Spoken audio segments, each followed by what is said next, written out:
The Vikings got busy with a whole bunch of roster transactions, plus your questions on the Locked On Vikings podcast.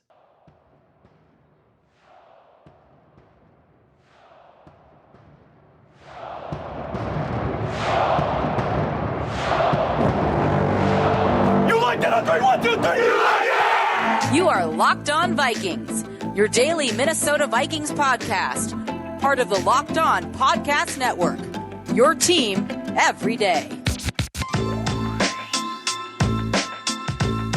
Hello, everybody, and welcome to the Locked On Vikings podcast, part of the Locked On Podcast Network, your team every day.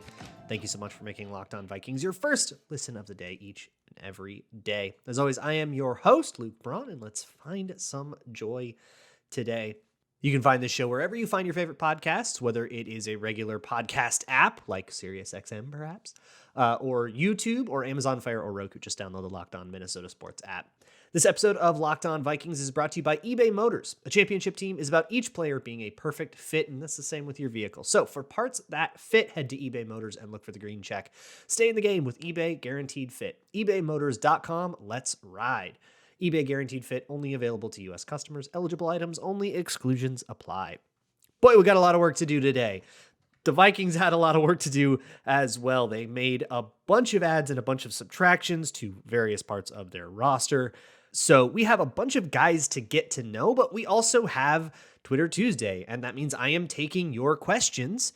You can send them to me whenever you want at Luke Braun NFL or at Locked On Vikings on Twitter, or leave a YouTube comment, or go to lockedonvikingspodcast@gmail.com, send an email there, or fill out the Google form in the show notes. Some of you like to do that for a longer form thing.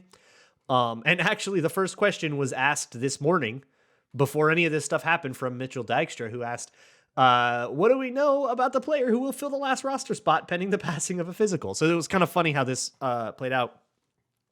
The Vikings signed one player who we'll talk about in a sec. And then Aaron Wilson, who reported that he's working off the transaction wire and league sources. He covers the Texans, but he also covers the league. And he has a league source that is very clearly involved with like the day-to-day of the transaction wire, because he tweets a lot of that stuff out. And he said, pending a physical, there's another Vikings transaction. Turned out there were like 4.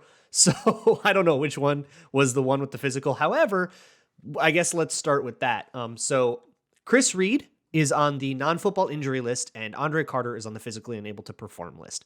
They're both on the active versions of those lists, which is an important thing, and I'm kind of lumping them together, even though that's not exactly the same thing. Functionally, it's going to work out the same for those players, depending on how long their absences are. Both of those are basically injury designations for guys who are not ready to play right away for one reason or another. So for Andre Carter, could be an injury that was suffered during OTAs that we don't know about. It could be something else that happened like on team grounds. But for whatever reason, he's unable to pass a physical right now and is gonna have to wait until he's able to pass a physical. Maybe that's just, like body type, right? Maybe he's still in army shape and he doesn't have the bulk that he's supposed to have for football or something like that. I don't think that that's the case. Some people have speculated that, so I figured I would bring it up, but I think that is probably more an actual injury. But he's on the active version of it. So if he can pass a physical tomorrow, maybe he's just got a lingering thing, needed one more day of rest, he'll be fine. He can come back whenever he wants. It's not the pup where you have to like wait till the end of the regular season. That's reserve pup, and that is not an option until after camp. And then there's the non-football injury list, which is the same thing, but for players who suffered their injuries outside of team grounds. That's not necessarily outside of football. Like this is where you would put somebody who suffered their injury in college, like what the Lions have done with Hendon Hooker, for example. Or that, or like the Naeem Hines thing where he suffered his injury jet skiing. All kinds of stuff like that. Or if you were just working out, but on your own time at your own gym and it wasn't a sanctioned thing, you would go on the NFI. And it changes some stuff about compensation, but nothing you really have to worry too much about. Also, Malik Knowles was waived with an injury designation, which is, again, it's going to change the way that he's like the severance pay, I guess you would call it, that he gets. But he's been waived. So that's one of the undrafted wide receivers that I think people were probably highest on him of all of the like Thayer Thomases and all those guys. But so he's Probably not going to come back because if they wanted that, they would have put him on like the active pup or whatever. But they're just waiving him. They get their roster spot back. And with it, they sign, we'll start with Jack Snyder, who was a stalwart tackle, I think, with a 5-year start streak at San Jose State. Undrafted with the Rams, then never really stuck there and ended up in the XFL this year for the Houston Roughnecks. He's sort of trying to revive his career in that way, as a lot of these undrafted guys need to. You know, sometimes you don't make the team your first year. You don't make the team your second year. You got to do a spring league and kind of prove your mettle again. And now he's back trying to get another opportunity to at least sneak onto a practice squad. And he should look no further than one of the other guys signed today. The first one that got signed today, Colin Thompson, who was a tight end most recently in Carolina. He was also undrafted out of Temple, and he had a much rougher circumstance in that he got an appendectomy during his first training camp. It was 2017, New York Giants. He had appendicitis, emergency appendectomy, and he's cut 48 hours later while he's still recovering. Brutal business. That's how the NFL goes. It sucks. And in that sort of, he tried to keep his football career alive, but in the, that kind of gives you a fleeting sense of it, right? And so he says, you know what?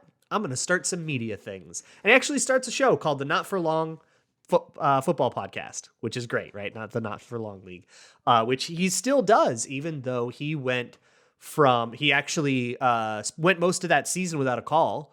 Ends up getting a call from the Bears that like November, tries out for them in 2018, doesn't make it, ends up going nowhere until 2019. He joins the Birmingham Iron of the AAF and then the Tampa Bay Vipers of the XFL the year after that before COVID shut it down. And in the wake of COVID shutting everything down, there was that flurry of XFL players that signed with teams. He was one of them, and he actually caught on with the Panthers. And he stayed with the Panthers all the way up through last season, either on their roster or practice squad. He bounced up and down, but one way or another, he was in their building. And that ended last year. He became a free agent. Now he's here trying that out. So that is somebody who truly did revive a career after missing a couple of roster cuts as an undrafted free agent your first 2 years.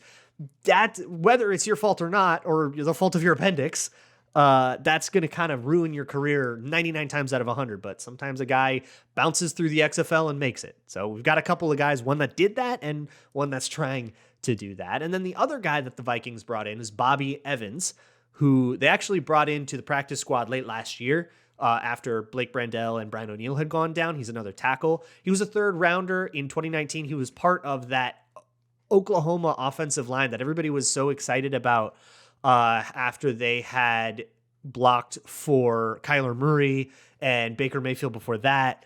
There was a lot of hype around that Sooners offensive line. The Vikings actually drafted one of them too in Drew Samia, one of the Drew Samia teammates. He went to the Rams and was sort of a disappointment there. And the Rams cut him at the end of last year. And the Vikings picked him up as an extra depth piece as they needed it for their sake. So he hasn't been officially processed, I don't think, Bobby Evans. Now, I think the roster spot, they need to open up a roster spot for him. I believe they are at 91 without Bobby Evans, and that includes Junior Aho. So that means that's full. Correct me if I'm wrong on the NFI and PUP stuff. I believe those two players, because they're on the active versions of those lists, they count against the 90-man roster. And if that is the case, that means that the Vikings do need to waive somebody else, or maybe there's a bigger move or something coming. They need to open up a roster spot one way or another for Bobby Evans to come in, and that doesn't seem like it will process until tomorrow. So keep an eye out. And also tomorrow is when guys will report, so we'll be able to see who's participating and who's limited and who's all of that stuff. That things will actually kick up, and we get to start seeing it. So that's all very exciting. But for my sake, we are going to jump into the mailbag right after a word from today's sponsor. This episode of Locked On Vikings is sponsored by BetterHelp. BetterHelp is therapy online made easy. Therapy is a very important thing, even if you don't think it's important, and BetterHelp can help get you started, get you set up. The thing about BetterHelp is they will help you out with linking up with the right therapist. You can go through a lot of therapists and some of them just will not be able to meet your needs. And that's just kind of part of therapy. That's a natural part of the process, is finding someone that you really jive with. And BetterHelp has all kinds of tools to help you match up with that person and also flip through a bunch of people. If they match you up with someone and that person is just like not right for you, then that's fine. You can find another person. But all therapists are definitely not the same. And it takes a little bit of time to find one that works for you. So let therapy be your map with BetterHelp. Visit BetterHelp.com/lockedon today to get 10% off of your first month. That's BetterHelp, HELP.com/lockedon.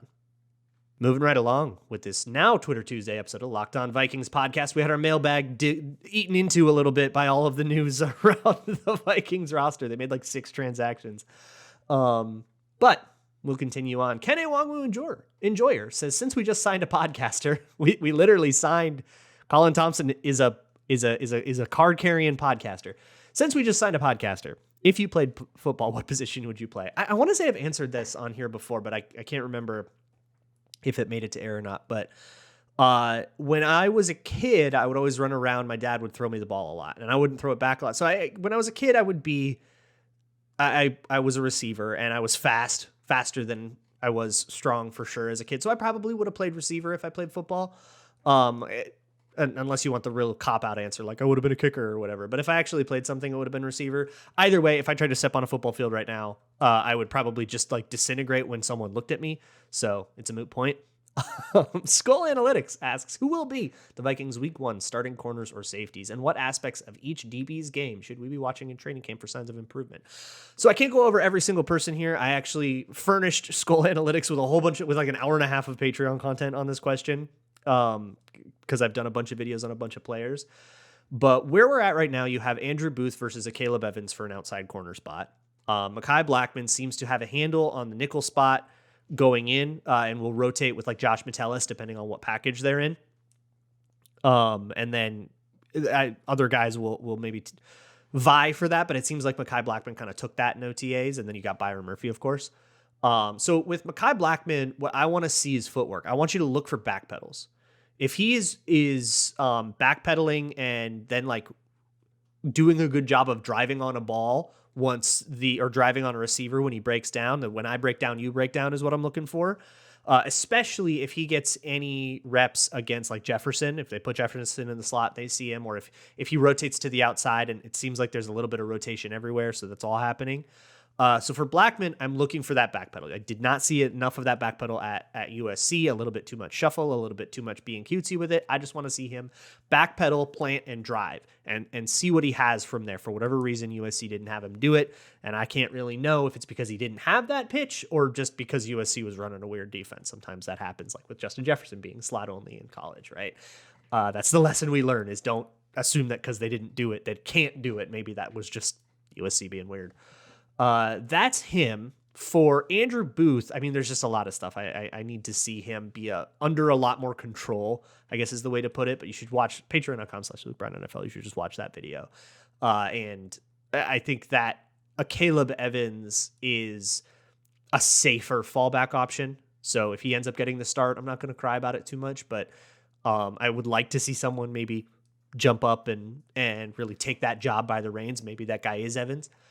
At safety, someone else asked about this too. At safety, it's going to be Harrison Smith and Cam Bynum. Those guys just are the best players. And I think we know enough about Cam Bynum now to know that that's not like a fluke. With Metellus and Scene, they'll be sub-package roles. And so call that a starter or a backup, whatever you want to call it. They'll all get in, I think. With Scene, though, I want to see him just trigger a little bit faster. I want to see him be thinking a little less, reading a little less, going a little more. That's what I want to see in the preseason. Yannick Eckhart asks, if you had to put Kirk Cousins somewhere in the starting lineup except QB, and he had to play the whole game, where would you play him? And specified offense or defense. So I can't be like, oh, he'd be the kicker. So what's he like, 6'2", 200? I think it's about tight end. I think tight end is the position that's closest to like a nowadays QB position. Yeah, 6'3", 205. So he'd be like a small tight end or a big receiver, something like that. That would probably be the best way to do it. I think you could probably have him play safety too, just because a quarterback's brain works really well at safety. A safety has to think through a lot of the same processes and sort of identify QB reads and stuff like that. His brain would probably be good for that. It's just that the closing speed wouldn't be there, so that would be tough. I would probably say tight end, but I don't think there's a great answer for this.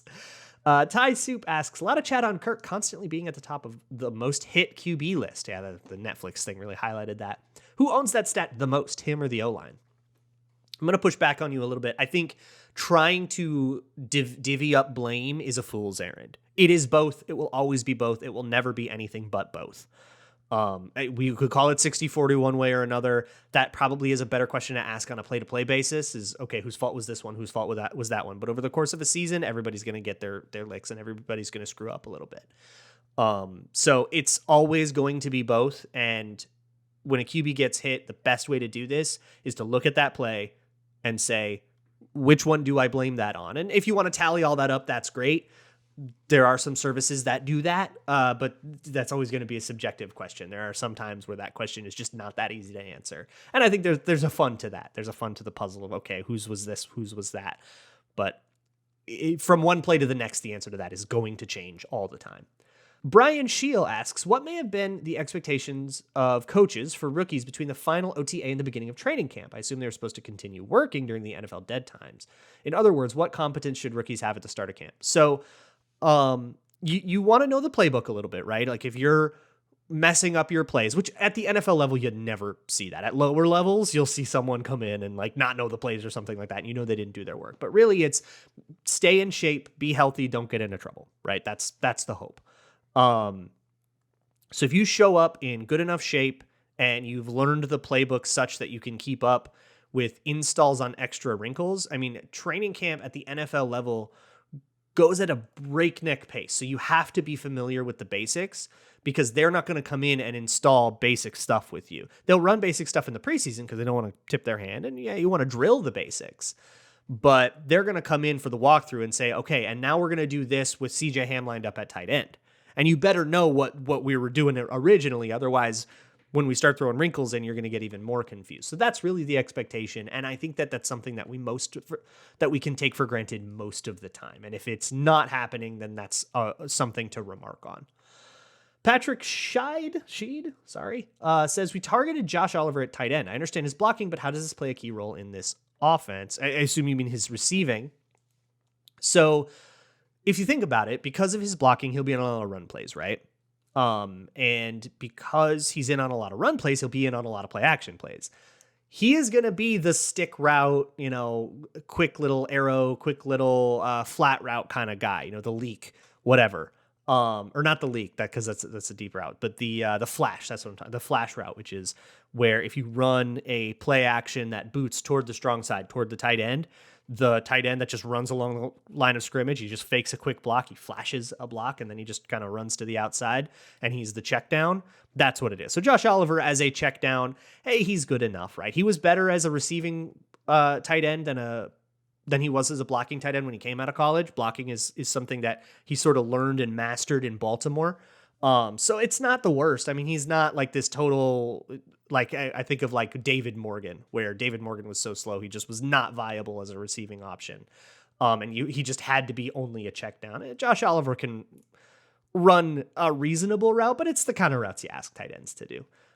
Really the utility is that as a blocker, he's good enough to sell play action. And as a receiver, he's fine enough where he can be the check down on a rollout. I've got some more questions. I want to make sure that I get to all of them. So we're going to keep on rolling.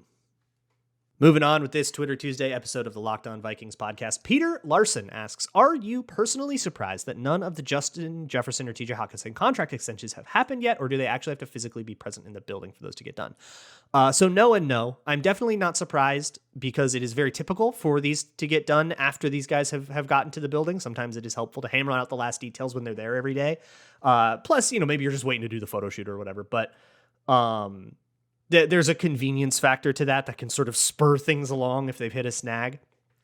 But also, I've pointed this out in the past too, none of the 2020 first round picks have signed their extensions yet. So The Vikings are behind nobody. If Jefferson signed it tomorrow, he would be the first 2020. The Vikings would have been the fastest in the league to do it. So it's like chill. I usually say around the start of camp, so we are kind of in an any day now sort of mode, but that window has just opened. It's not about to close. And it also, I mean, it could happen in the middle of camp or near the end of camp too. That's absolutely a possibility. So I'm not surprised. I would be surprised if they go into the season without it done. I think that would sort of run counter to a lot of the things that they've said publicly about this. Both sides have said publicly about this. That means that something has changed, and I'd be a little bit, I would have to sort of reassess. But I think not until meaningful football gets played do I really start to say, what's going on here? I think otherwise it's just whatever. It'll get done when it gets done. Magic Skullbus asks, how many 4 wide receiver sets will the Vikings do with Naylor? Or will they have more frequent subbing for 3 wide receiver sets? I think the latter. I think they'll just do 3 wide, but they'll sub it because I think they're probably going to go the other way more often with more tight ends, 13 personnel, right? Or 22 personnel with CJ Ham and Josh Oliver and TJ Hawkinson out there. And Alexander Madison and just one receiver. That's probably going to be more common because I'd just rather have CJ Ham out there than Jalen Naylor right now. I think the job that CJ Ham does, he's better at it than than Jalen Naylor is the job he does. And I don't think that's a controversial take. I think I'm on pretty safe ground there. That said, I mean, sure, it might happen, right? Especially on 3rd and longs or late in games or something like that when you don't have as much utility for a guy like Ham or a guy like Oliver. But I don't anticipate there being a lot of 4 wide. Backups still matter though. And rotation, spelling guys, there's a lot of running at wide receiver. And sometimes a guy needs a breather on the sideline. RJ Frost asks, how do you feel about the potential of an O-line built to run zone, incorporating more gap scheme into the offense? And this is a general question. It's not necessarily a Vikings question, but actually either way, my answer is the same. I love it. I think that is fantastic. The cost is you got to teach it. And that can be very expensive to teach an entire new blocking scheme. It's really great when you get all the O-lines, the big uglies, and you can just tell them, here are your blocking rules. When you hear 18, it goes to the right. When you hear 19, it goes to the left. That's it. And you don't need to think beyond that on a given run play. When you start adding power, then it's another thing you have to teach. And on zone, when you hear that the run is going to the right, that means the gap that you're responsible for is to the right. In gap schemes, when the run is to the right, the gap you're responsible for is to the left. It's just another thing you have to, it's not that hard to figure out, right? Like you probably could recite that back to me right now if I asked you to, but it's another thing that you have to execute 60 times, never screw up once, and have totally memorized. And 5 guys have to do all that. So it leads you to possible points of failure. In the pro level, that's pretty easy to be taken for granted. Most guys can figure that out by the time you are an NFL professional. But at lower levels, that can be a difficult thing to get guys all on the same page and doing the right thing, depending on your program and the amount of time you get to install and practice, all that kind of stuff. But if you can teach it, it is obviously phenomenal because then defenders cannot just look at the first step of the O-line and know which way the run is going. If you run exclusively zone, defenders can just watch the center and say, okay, if he steps to the right, then the run's to the right. If he steps to the left, the run's to the left. Being able to take that away is really, really valuable. And I would say a necessity at the NFL level. And I think if you're an NFL O-line coach and you're not able to install both zone and gap, then I think you represent a missed opportunity. Chip asks, is it acceptable for Vikings fan to have a number 2 or second favorite team to follow and support during the year? Man, I'm not the cops. Do what you want. I don't care. I'm not gonna even if you have a team, if the Vikings are your number 2, I love and accept you. All right. I don't care. I'm not your dad. Joshua Brook and people who do care and do think that they're the cops, they can run out into the snow and fall asleep. Joshua Brook asks, it got dark. Are you going to be getting a throwback jersey? If so, what player will you be getting on the back? Okay, yes, I have to. I love them so much. Thinking about the Hawkinson. The Hawkinson looks very good. I'm going to wait until the extension is signed, though. And if he doesn't sign the extension and he leaves or whatever, then I'll get somebody else. Maybe I'll get a custom thing. I'll get like a Joe Cap or something like that. That's my backup, is to get a custom one, make it 11 and make it say Cap. But TBD who it is. I think I'll probably get the Hawkinson one if Hawkinson does indeed sign the extension like he has said he is interested in and that they are discussing. He's said that in a presser. Cleve said, how much pressure is on Cam Bynum to keep a starting spot? Is seen inevitable at the second safety spot? Talked about this a little bit before. No, definitely not inevitable. I think Cam Bynum has a lock on that spot, and it's and the burden of proof, if you will, is on Metellus and Orsine to take it. But I don't think that they will. I think Cam Bynum is just a better player. And maybe that is disappointing to you, but that's credit to Cam Bynum as well. I think he's got better for sure over the course of the 2022 season. He got a lot less conservative. He got a lot more confident. And I'm looking forward to what the next step for him is, but it's also a different role. He's going to be a lot of high safety. He might not be in the run fit at all, like ever. Lewisine will be in the run fit. So in that way, maybe Scene is overtaking him, but maybe that role doesn't have as many snaps available to it or whatever. It's definitely not like in the Zimmer days and in the old school defenses, like Madden style. Here are my two safeties. Here are my two backup safeties. You got to stop thinking about the safety position that way because it will just lead you to oversimplify and over-reduce things. Everybody's got their job. And how often that job is required is a game plan thing and sort of out of that player's hands and not necessarily a reflection on their skill. Jeff Denkinger asks, I've been hearing a lot about Josh McDaniels being on the hot seat. We got a couple AFC West questions here. Josh McDaniels being on the hot seat, having traded away Waller, not signing Jacobs, etc.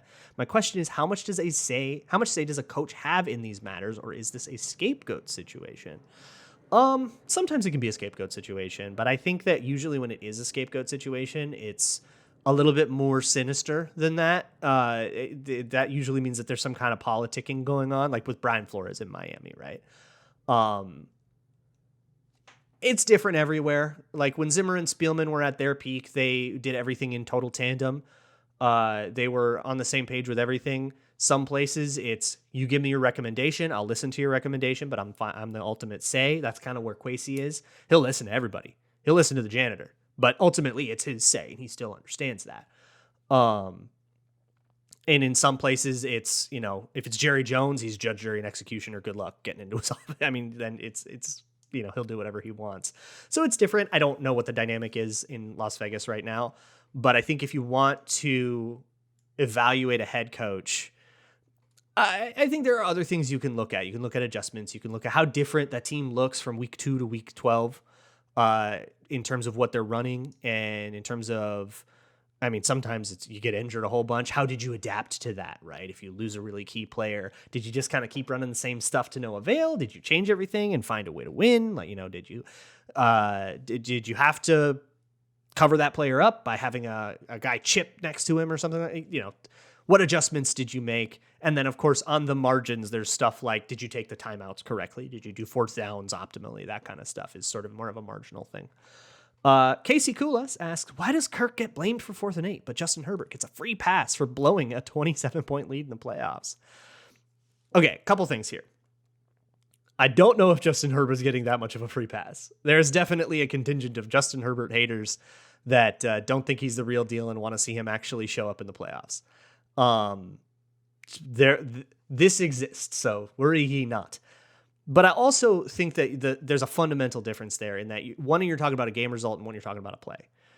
I think if you ask anybody to really think about that playoff game with Kirk Cousins, they and really say, how do you think his whole game was? They say, well, the whole game was really good, but that 4th and 8 was bad. I think that's the take, right? The whole game was very good for Kirk Cousins, except that one play. And if you asked Cousins, he would say, no, that 4th and 8, I did what I had to do. It was actually the play before it where I threw it behind KJ Osborne a little bit that I want back. And I think I agree with him. I think that that's actually a pretty fair assessment. That one was a missed throw. The 4th and 8, there was pressure on him and he had to get rid of it. It was kind of either take the sack, heave up a duck, or hope that TJ Hawkinson can turn the corner. It was none of those options were good. So I kind of wish he had escapability, right? That's the point where you go, yeah, but if this was a mobile quarterback, that whole thing would have been different. And I think that's where you can talk about the 4th and 8 as sort of a, is this the right guy question? But it is also a singular play, and whatever portion of blame he takes, we can debate, but it is, I think, an easier thing to get to. In terms of blowing a 27-point lead, I don't know, man. That seems like it's on the defense a lot as much as it's on the offense, right? Like the offense could have scored more, but the defense could have gotten a single stop that whole game. I mean, they melted down entirely. It was a horrific defensive performance. Brandon Staley and the way that he operated that game gets a lot of blame. When you are talking about an entire second half catastrophe, yeah, it's not just on Justin Herbert. There's a lot of stuff going on at a really high level, so everybody has to take their piece of the blame, not unlike how everybody has to take their piece of the blame on 4th and 8. You know, who gave up that I think it was Bradbury, gave up that, or was it Cleveland? Gave up that pressure. You got to, talk about that. But it's way more straightforward, That play was not KJ Osborne's fault. That play wasn't Dalvin Cook's fault. That play wasn't Eric Kendricks' fault. But it was Eric Kendricks' fault when he overruns a lane and Saquon Barkley gets free, right? But he wasn't in on that play. For the Chargers, you're talking about the entire team for an entire half. Everybody had their moments. So I think it's fundamentally different stuff, but even if you don't agree, you can find Justin Herbert hate. I promise you. I will see you all tomorrow. We'll keep you posted on whatever other news comes up. I think it's going to start trickling in pretty steadily now, but we also have some of the Everyman series to finish up. So I think we've got like 10 or 11 players left. So we will get into all of those as well. Hope to get just about done with it by the end of the week. I will see you all tomorrow. And as always, Skol.